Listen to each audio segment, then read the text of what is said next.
Hi, I'm Brent Stafford, and this is RegWatch by RegulatorWatch.com. During our coverage over the past several years, we've drawn your attention to what we call the Tobacco Control Industrial Complex, which is a loose coalition of federal and state public health agencies, research institutions, nonprofit advocacy groups, and large charitable foundations. These groups have deployed hundreds of millions of dollars in public and private funding into educational campaigns designed to diminish the growth of nicotine vaping or just ban it outright.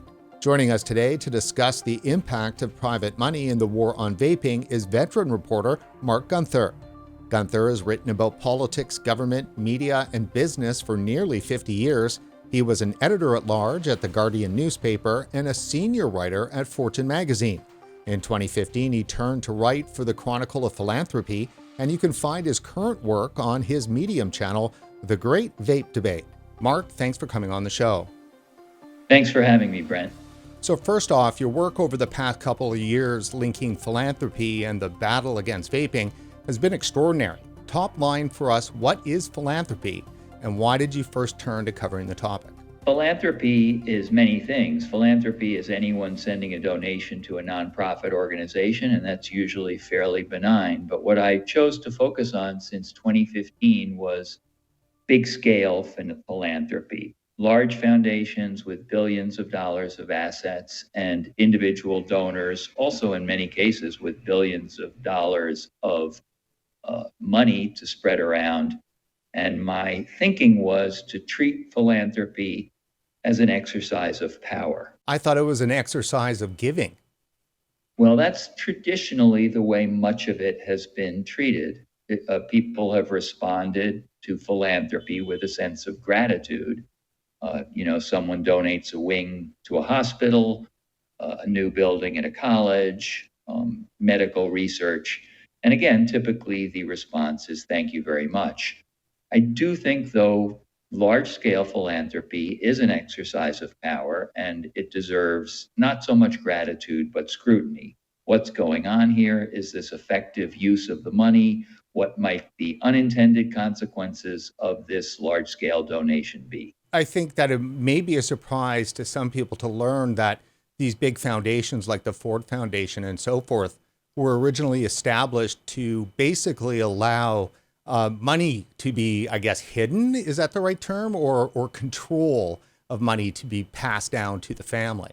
So hidden isn't quite the right term because formally private foundations are subject to IRS rules. Their tax returns are public. So eventually, if not quickly, we do get some insight into what they're doing.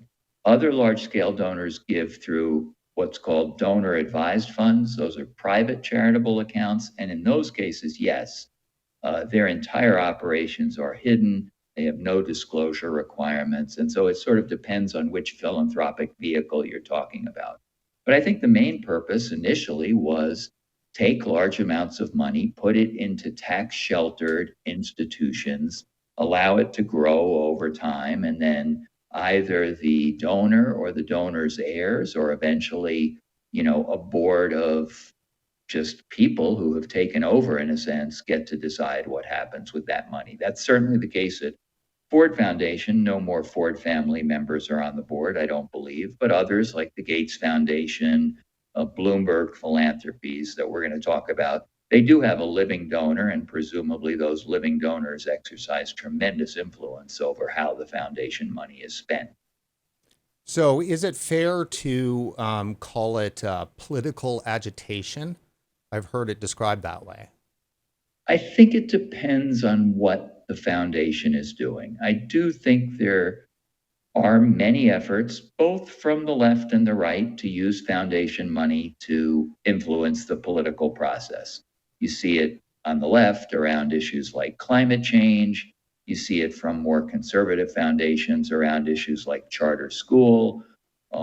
Foundations also get involved in debates over things like abortion and gay rights. And yes, that's political agitation.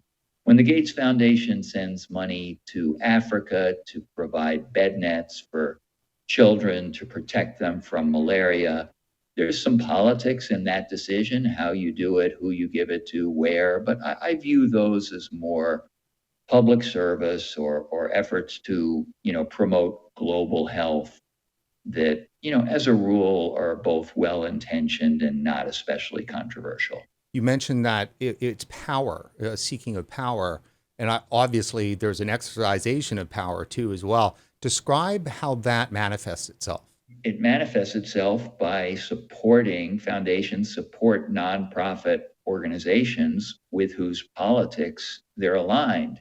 So there are a lot, particularly on the left, a lot of extremely liberal nonprofits out there that push for things like higher minimum wages, labor rights, protection for restaurant workers or home care workers. And those foundations, Ford in particular is very active in those sectors, are in a sense saying, give these folks more political power.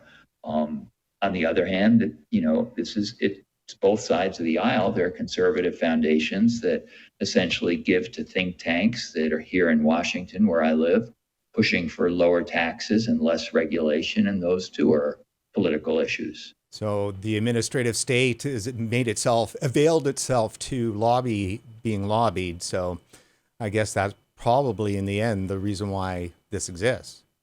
Yes, technically speaking, foundations aren't supposed to directly lobby, but I think that law is more honored in the breach than in the observance. All these nonprofits provide what they call educational information to Congress and to the agencies, and they clearly have an intent to influence legislation and do so. Marc, your coverage, the things that you've been writing over the last couple of years on the vaping topic is extraordinary. I remember when your first piece came out that I know of, which was the Chronicle of Philanthropy, and it was Bloomberg's Millions. Tell us about that. So that piece took about 4 months of almost full-time reporting to do, because I came to the issue of vaping as a complete outsider. I've never smoked, I've never vaped, never have written about tobacco control issues. What essentially happened was that Ethan Nadelman, who used to run the Drug Policy Alliance, and I were talking about another story. And he said to me, have you ever taken a look at the debate about vaping?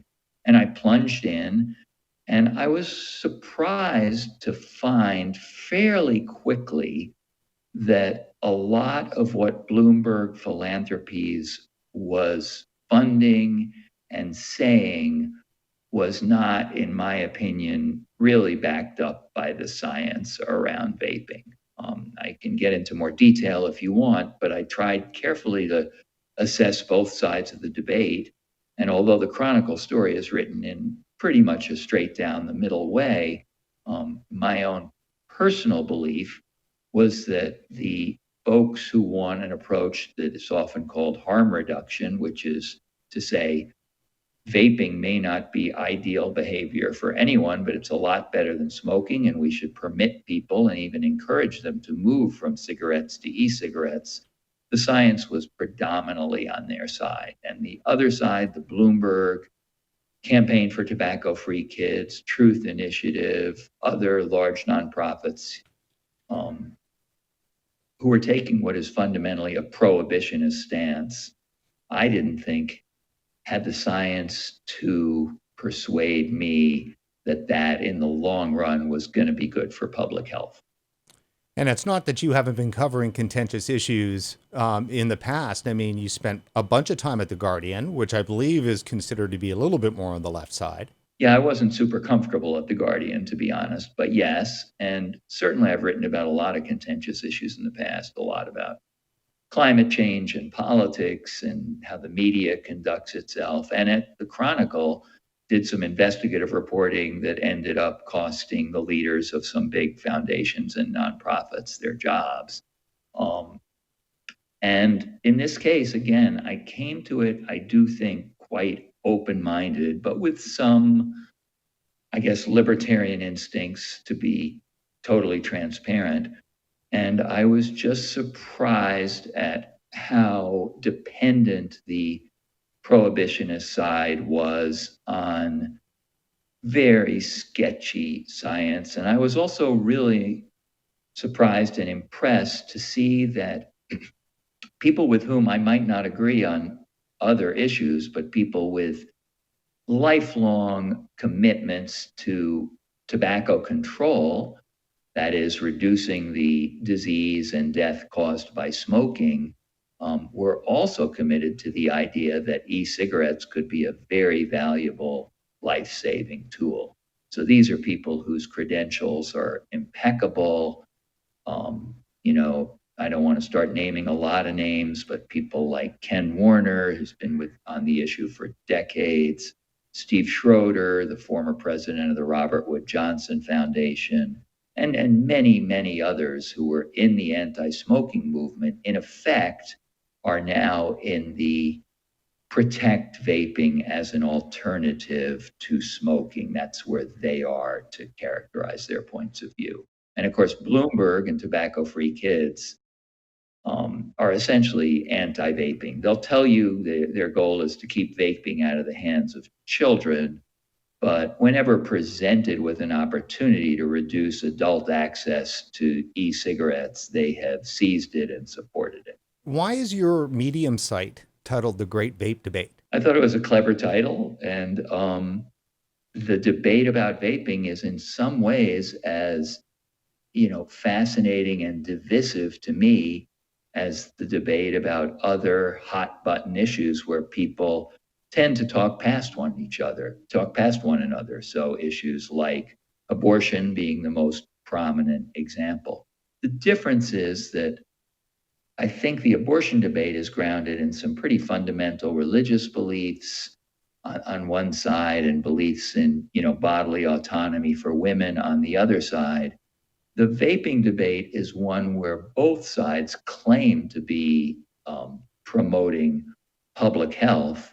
But again, I think there's a compelling argument that in the end, the efforts to restrict access to e-cigarettes are going to be detrimental to public health because they already have discouraged lots of smokers from making what should be a free choice to move to a less harmful, less damaging way to obtain nicotine.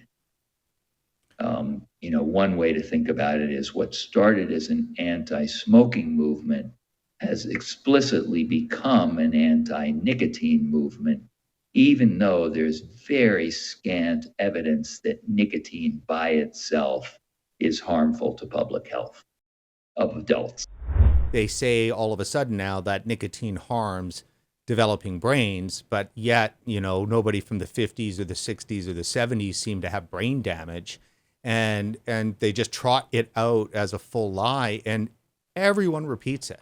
Yeah, and there may be some evidence that nicotine does something to developing brains. I guess there are some mouse studies, but as you say, Brent, the logic would tell you, A, that we don't know, there's no evidence of brain harm when, a third of all Americans smoked back in the 50s and 60s. And of course, you learn things over time, but even today, the FDA has approved nicotine therapy as an alternative to smoking. So you can go into a drugstore, I think without a prescription, some cases with a prescription, and get nicotine gum, nicotine patches. In the UK, I believe even pregnant women are given nicotine if they want to help stop smoking. So the idea that nicotine is harmful is highly dubious. And also the kind of anti-nicotine fundamentalism, I would call it, is extremely unfair to people who have found over time that nicotine helps them in some way. It may help reduce their anxiety. It may help them to focus. Many of today's smokers and e-cigarette users are people who come from marginalized groups of one kind or another. People with, mental illnesses or emotional issues, LGBTQ people, Native American smoking rates are extremely high. And at least their revealed preference is that nicotine, in the form of whatever, is helping them in some ways. And I do think that's a preference that we should respect, barring evidence that they're doing terrible harm to themselves. And frankly, Brent, even in the face of that evidence, I think it's a preference that has to be taken seriously. Did the Chronicle, so the folks that you work with at the Chronicle of Philanthropy, did they welcome the strong look at Bloomberg Philanthropies? They did. The editor there, whose name is Stacy Palmer, I think is a very gutsy person. And she also, I think, recognized that most of the coverage in the Chronicle is of the more straightforward, this grant went to this agency, than other analyses as well. But they don't tend to take on the big, powerful foundations. And so, I think she welcomes that in a way to kind of balance out the Chronicle, and also because it was going to get a lot of attention. And I've worked with her for now 7 years. And so we have a lot of trust in one another. I trust her editing and she trusts my reporting.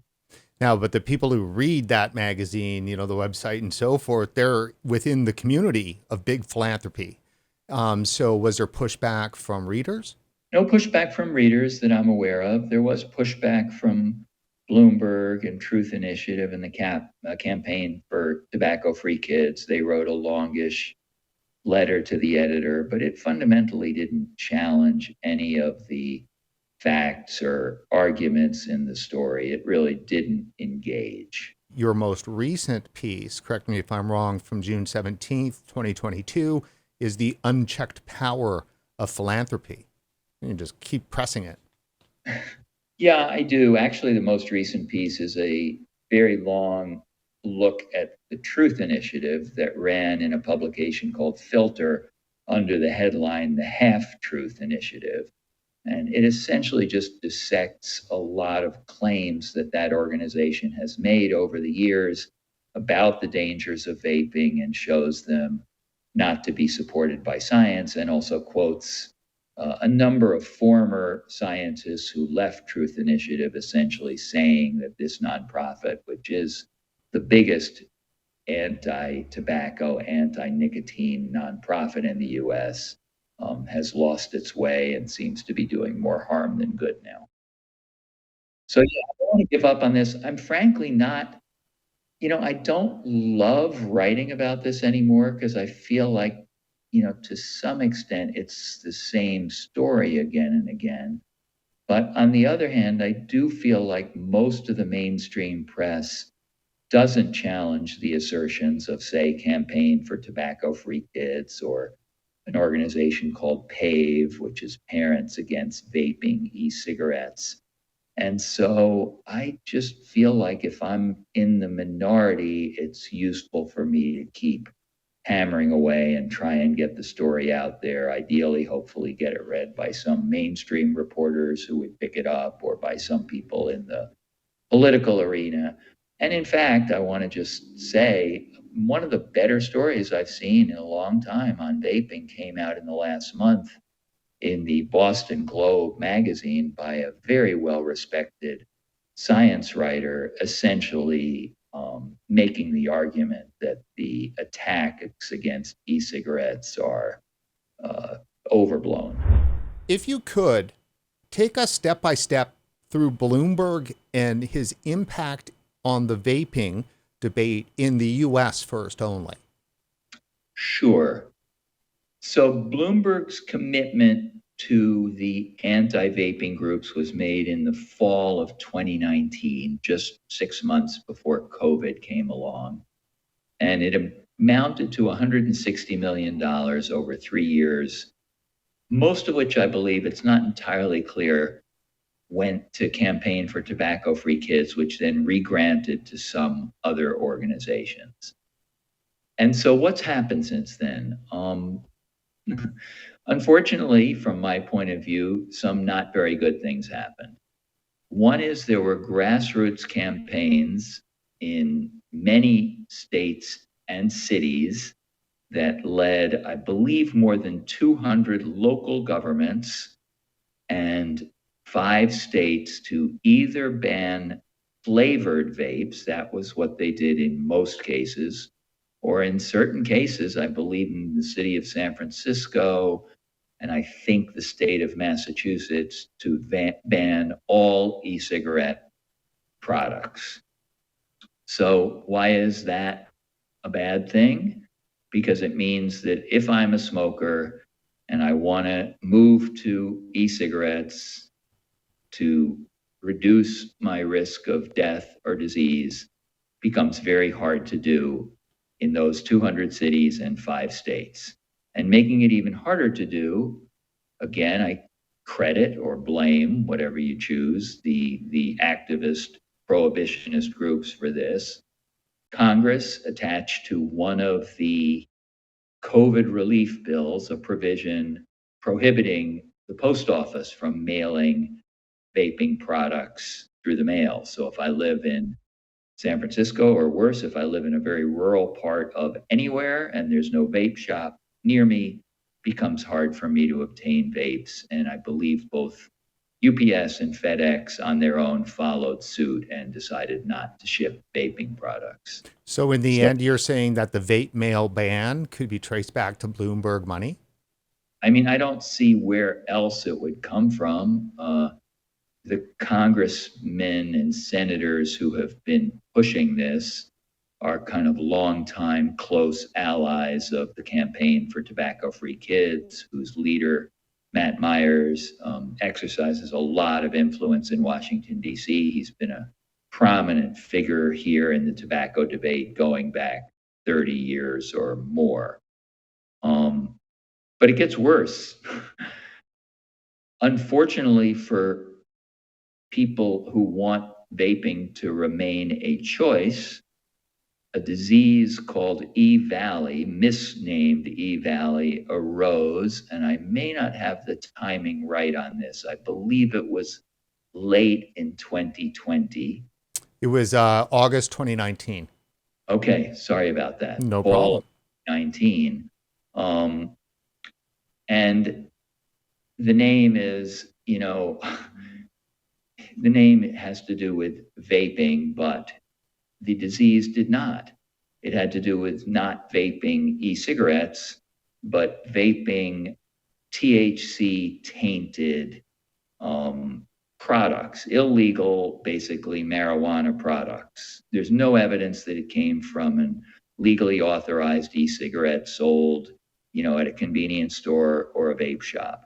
But this became so associated with e-cigarettes, thanks to CDC, thanks to Bloomberg and Truth Initiative, and thanks to a lot of reporters who never really dug into the question of where EVALI came from, that it turned public opinion very strongly against vaping, to the point where most Americans believe now that even now, 2 full years since the EVALI disease kind of disappeared, they believe that vaping is more dangerous than smoking. Of course, this is a terrible piece of misinformation because, again, it's going to discourage a teenager or an adult from saying, I want to get my nicotine fix. I'm smoking now. What else can I do? Oops, e-cigarettes are dangerous. I can't go there. And that's misinformation. So I do think Bloomberg and the folks that he funded have accomplished a lot in terms of succeeding in helping to destroy the vaping industry. Now, it's still out there.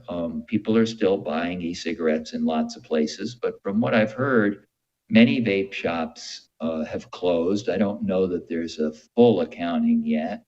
And I do know anecdotally that a lot of people have found it much harder to gain access to vapes. And of course, we'll never know how many smokers would have at least tried to use e-cigarettes to quit and been unable to even try. We don't know how many would have succeeded. But, I think it's not incorrect to say that the misinformation and prohibition of flavored vaping products has probably or will probably cost some people their lives. It seems to me that the strategy that Bloomberg and his allies have executed, and that is to destroy the virtues of vaping.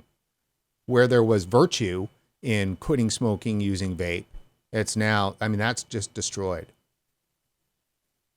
For the most part, yes. I mean, I guess I do want to credit the very loosely organized vaping industry here, because the vape shops that are out there are still doing their thing. And that seems to be the place where smokers are quitting or switching, I should say. Most efforts to quit smoking fail.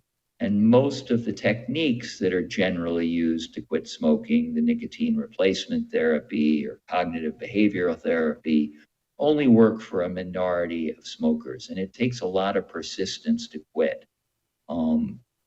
So what happens, I believe, from what I've told by vape shop owners, is people will come in, they'll sit, they'll talk to the vape shop owner, they'll try this flavor, they'll try that flavor. And over time, it's a process. They will be able to leave cigarettes entirely behind. It doesn't happen overnight. There's a lot of what's called dual use, people who continue to smoke while vaping. But over time, they can certainly reduce their consumption of combustibles, increase their consumption of vaping, and then if they like, even try to dial down some of the nicotine content in the vaping. But it's kind of a personalized approach. And honestly, it should be something that politicians on the both sides of the aisle encourage. This is like small business. We're supposed to love small business in America. This is entrepreneurial. This is helping people out.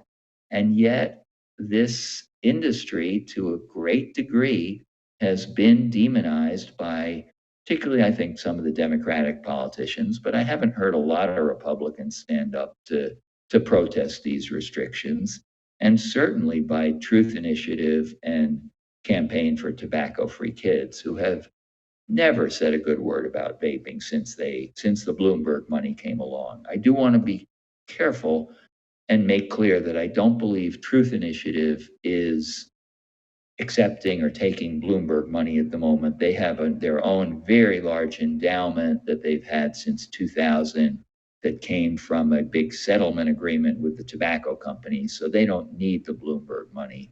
But there's good evidence that they've come under the influence of people like Matt Myers and other board members at Campaign for Tobacco-Free Kids, who now sit on the board of Truth Initiative. Marc, let me ask you, it seems that we've not yet talked about the American Heart Association and the American Cancer Society. Aren't they involved in this whole issue? They are, and that is a real mystery to me. There was a time when those associations, the Heart and Lung Association and the Cancer Society, were very open to this idea of harm reduction, moving smokers to less harmful products. But for the last several years, all of them have pretty much moved in lockstep, as far as I can tell, and taken this extremely hard line, if not anti-all vapes, anti-flavored vapes kind of position.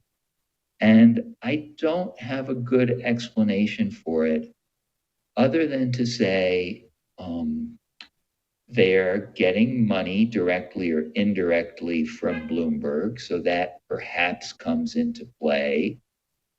Historically, there have been some efforts by the tobacco industry to promote, quote, less harmful cigarettes, low tar, low nicotine cigarettes decades ago. And those turned out to be not beneficial. So there's tremendous suspicion there.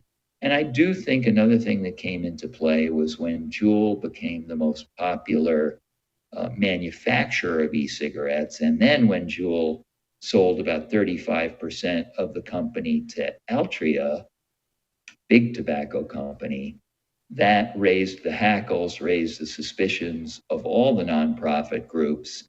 And I think a kind of automatic response that everything the tobacco companies do is bad, and therefore we need to stand in opposition to it, took hold.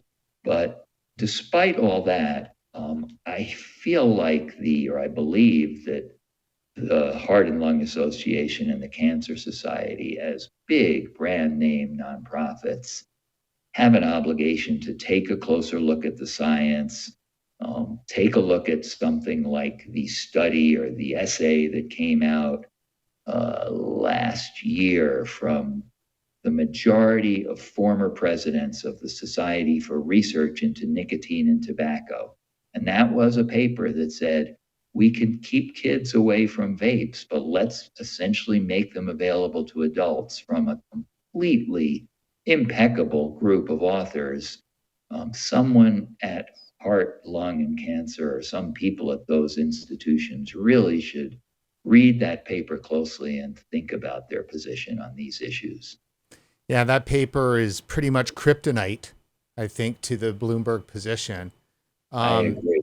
Yeah, Dr. Warner's been on our show several times. I saw. Yeah, and did discuss that. That Dr. Mermelstein too as well. Cliff Douglas. I mean, these are people that we talk to lots, but when they talk with us, unfortunately, it is with inside the fishbowl to an extent. It is, but those are people, again, who have spent 30 years thinking about these issues, or maybe more. I mean, Ken Warner is probably my age, maybe 40 years. And they have tremendous credibility. This has been a lifelong pursuit for them. And I just don't see how their views can or should be brushed aside by the public health establishment. Well, and even more so, why should their views be brushed aside by BuzzFeed? Right. Or by the New York Times. Is the science on vaping spoiled? I do think the science is at times suspect. And, there are some very prominent examples of that from the anti-vaping side, notably, a long-time tobacco control advocate, activist, and scientist named Stanton Glantz out of the University of California at San Francisco, who has had a paper retracted in which he attempted to show that vaping caused heart attacks. Some very diligent scientist, Brad Rodew, who I think is at Louisville, University of Louisville comes to mind, dug into the data behind the paper, and they found something shocking, that some of the heart attacks had come before people started vaping, and yet Professor Glantz attributed the heart attacks to the vaping.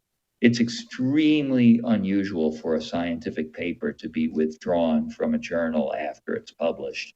And yet, in that case, the paper was retracted. And I wrote about a 3,000 or 4,000 word story about Professor Glantz for a website called Undark. And that one, fortunately, did get out into the mainstream. It ran in Salon, it ran in Mother Jones, it even ran in Popular Science. And it essentially said that his science, while it may have been okay, I'm skeptical about that when he was studying cigarettes back in the 80s and 90s.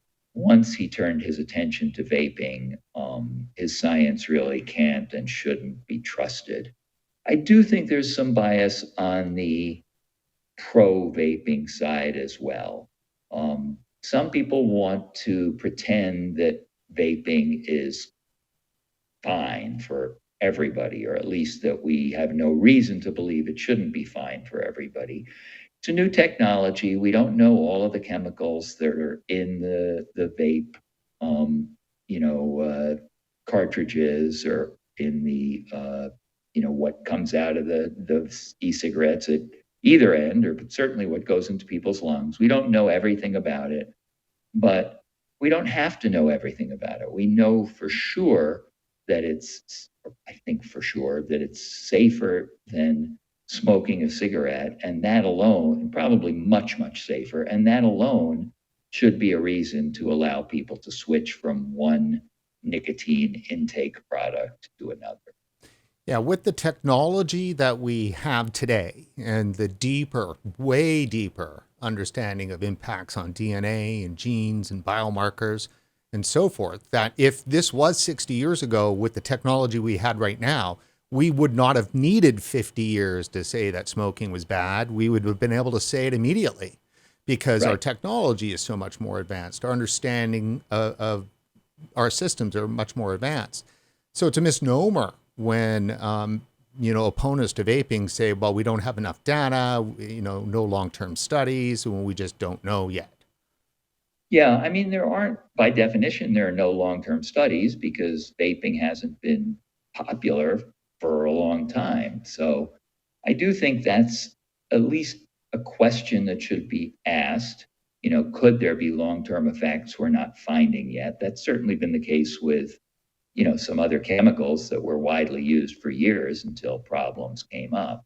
But again, that's not as you say, the biomarker studies, you take someone who is a lifelong smoker, you look at their, the various indicators in their body of how they're doing, you let them switch to vaping and look at it again some period of time later, and everything is pointing in a better direction. That just tells you a lot. It doesn't tell you that vaping is safe, but it does tell you that vaping is much, much safer than smoking. The Brits came up with what I think is a rough estimate. It's thrown around a lot and it's a rough estimate, but they think 95% safer than smoking.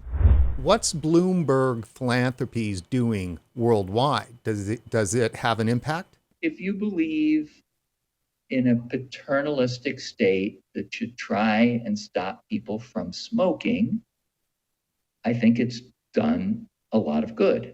So they have helped countries all around the world for 20 years now enact all kinds of anti-smoking regulation.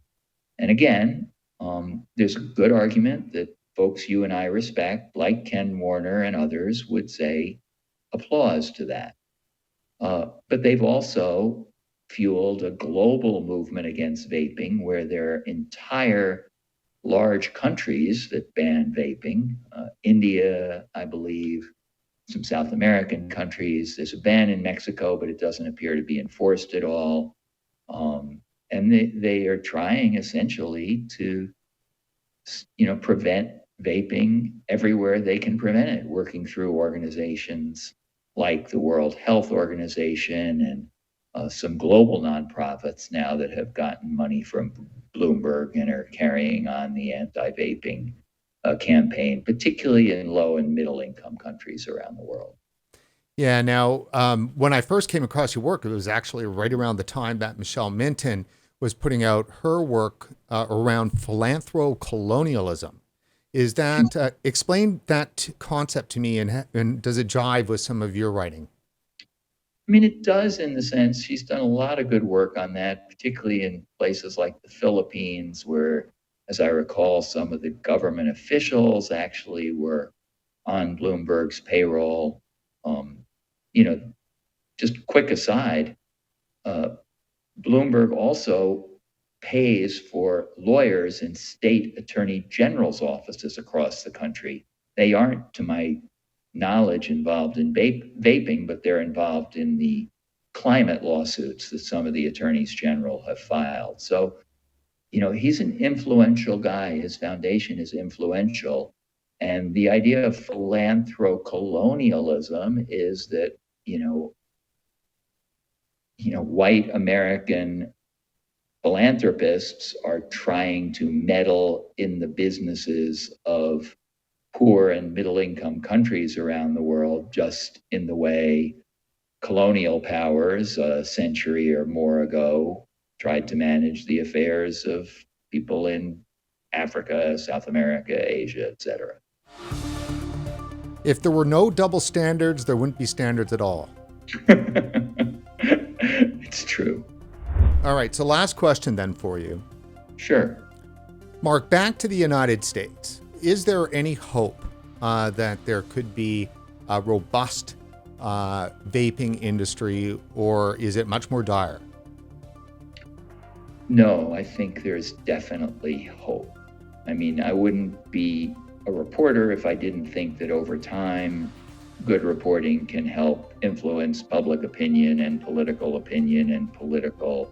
action. So I think if the reporting improves, if the vaping industry can get its act together a little better than it has in the past, and I actually think that is going on, and they will have the opportunity to get to people in Congress and state legislatures and both prevent further bans and perhaps roll back some of the laws and bans that we have now. I think that's likely to happen.